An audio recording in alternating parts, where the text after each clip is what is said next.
There's more and more people making social media pages for farming or homesteading. And when you go on their pages, whether it's on Instagram, TikTok, YouTube, Facebook, you usually see their pages looking as best they can. When they choose to show you parts of their homestead or farm, what you usually see is a beautiful garden and them coming out and harvesting many things.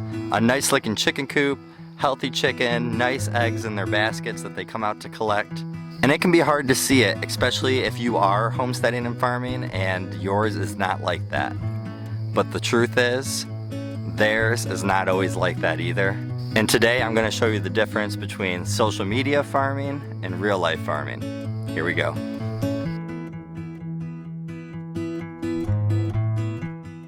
On a social media homestead, you're going to see a nice, clean looking homestead with people who have really nice things and things that just look pleasing to the eye. And in reality, you're probably going to see a lot of junk areas in homesteads like this one. Or maybe how about like this? On the social media side of things on YouTube, sometimes you guys will see me walking around my chickens all the time, taking care of them, giving them food, giving them water, and everything looks super easy. It doesn't look stressful at all. And to be honest, sometimes it's really not that easy for me. Sometimes what you're not seeing behind the scenes is me carrying this big rake for protection, because we do have 2 roosters, and one of them, our olive egger, has attacked my daughter twice and has went at me once so far. So sometimes I need to carry this around just to make sure that he's not going to be jumping at me while I'm in here taking care of the chickens. I usually have something like this by my side, and when I need to really work on a project, whether it's a big project in here or cleaning out the chicken coop, I'll lock especially him inside our hoop coop so that I'm able to move around in here just fine. And I don't mean to be deceiving about it. So if you have a bad rooster, it's okay. We have not been able to get the friendliest roosters just yet, and sometimes you need to carry around protection. On social media, you'll see somebody coming out to collect eggs, walking out to their beautiful looking chicken coop, and just everything about their coop looks nice. They open up the nesting box, clean nesting boxes, clean eggs. You can see that they're coming out every single day to collect their eggs. And then when they're done, they have a perfect basket looking of eggs when they're all set. And not only that, you'll go in and you'll look inside their coop and everything will just be so clean inside the coop. And you're like, they must clean it every single week or every 2 weeks to have a coop that looks that nice all the time. In real life, collecting eggs sometimes isn't all that pretty. It's not the nicest looking thing, but it's not something that we choose to display all the time because it doesn't look the nicest. Here, let me show you. We'll come out to collect our eggs from our nesting box, and we might not do it every single day. It might be 2 to 3 days of eggs that are inside the nesting box, and these eggs are not going to look the best. They're going to be dirtier because there's been eggs just sitting on there, and there have been multiple chickens sitting on these bunches of eggs. So when I go to collect the eggs, this is a more realistic basket of what they might look like. And also our nesting boxes are going to have a lot of shavings inside them, and they don't look the prettiest. And I'd love to say that our chickens are really good about laying all their eggs inside the nesting box. But to be honest, sometimes when we look inside our coop, this is what we see. And this is us just being a little lazy and not collecting our eggs all the time. We will see eggs starting to be laid inside the corners of the coop. And to be honest with you, I don't know how long. Sometimes I don't like checking inside the coop, especially right now it's been a little dirty. So I haven't got to go inside the coop all the time and to collect these eggs. And it looks like there is 23 total eggs inside the coop. And that's the not pretty side sometimes that you guys don't get to see when I post videos here on YouTube. I think this one should make a little more sense, but we don't choose to show the inside of our coop all the time if it is completely crazy dirty. We've actually been a little worse than normal right now. It's probably easily been over a month since I've cleaned the inside of this chicken coop. And let me show you how bad it looks here. So no, I don't choose to show you guys the inside of a chicken coop that just looks completely disgusting. But that's how it goes sometimes. It takes time to come out here and clean a coop, and sometimes you're busy and you don't get to it when you would like to. You have to get all the bedding outside of this coop, scrub any extra spots that are very bad, open up the new bag, spread it around, get into the nesting boxes, brush off any shavings that have been spilling into the nesting boxes so that the eggs aren't as bad. And with 3 kids working, staying busy, doing everything else on a homestead, sometimes you don't get to it as much as you would like. You'll see people with their compost bins. And no, I know that compost bins aren't going to be the nicest looking things in the world, but you'll see them adding to the compost. You'll hear that they added the compost bin and have it in with their chicken run so the chickens can work on it and build up on it, help scratch around and turn it. And you'll just think, man, they have everything going so well for them. They know exactly how they are doing it. And then you'll see a compost bin that kind of looks like ours, where you can see the wood is falling apart now because the chickens have jumped on it and kind of just loosened the screws that I put in it. All this compost that was once in there is starting to drag out because the chickens are just scratching it all over the place. And this is more how it's been. The good part is that most of the stuff still stays in the main part of that compost bin. I would not say that we have pride ourselves on having the nicest looking compost bin anymore, where as nice as a compost bin can look, because you just throw a whole bunch of scraps in it anyways. But we used to love talking about our compost bin since it's in our chicken run and the chickens can kind of scratch around on it and help improve it. I haven't really wanted to show it off as much lately because this is how it's been looking. Here's an example of what I was talking about. I was just working on the coop and fixing the compost bin, and these chicks now want to come outside, and especially the rooster that I locked up, so let's let him out. There he is. He's the one that's been attacking. On social media, you're gonna see people take care of their pigs and it's gonna look the best and easiest you've ever seen. You're gonna see the land they're on and you're gonna see how fresh and green it looks, how nice it looks, giving them good shelter and care to take under. I mean, us personally, we have built 2 different pig huts for them to make sure that they are taken care of, any big storms that happen. And when you see it, it's gonna be like, man, pigs are not that hard to take care of. Now for the real life side of it, I wish we could move them onto fresh green more than we do. We do get them as much as we can, but here, this is about 3 weeks in this area.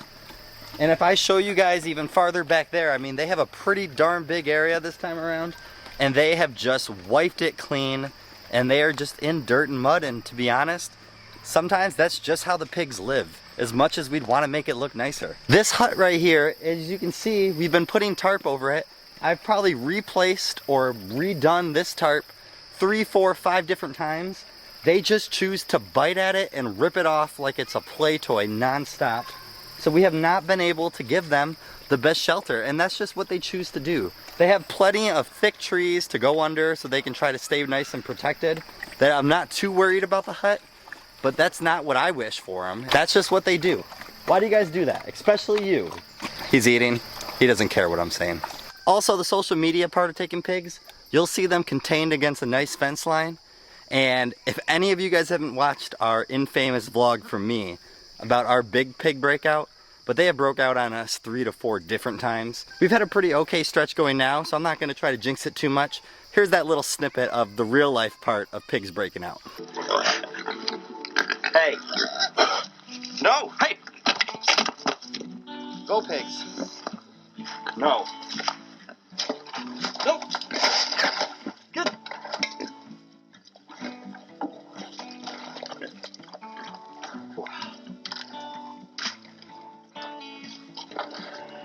On social media, you're gonna see people inside their garden working on it, watering it, and you're gonna see beautiful green plants all around them like you see me right now. You're gonna see them out there and they're gonna be harvesting, and even more harvesting, and they are gonna get so much from their harvest, and you're gonna think everything in their garden is going just to plan. And why is it not the same for you? Because their garden doesn't seem to have one bad thing going on. Where in reality, as you can see, I chose the spot that had the most green around me when I was talking to you guys. But here are our turnips that are starting to get eaten up by bugs, so we had to throw some DE on them to see if it would help. Here, what might look nice is actually an absolute mess of volunteer tomatoes taking over the celery that we've been trying to grow for a while now. This whole row right here where you see nothing, it's not because we harvested it, it was because our broccoli and kale got absolutely eaten up to the point that we never even got to harvest them.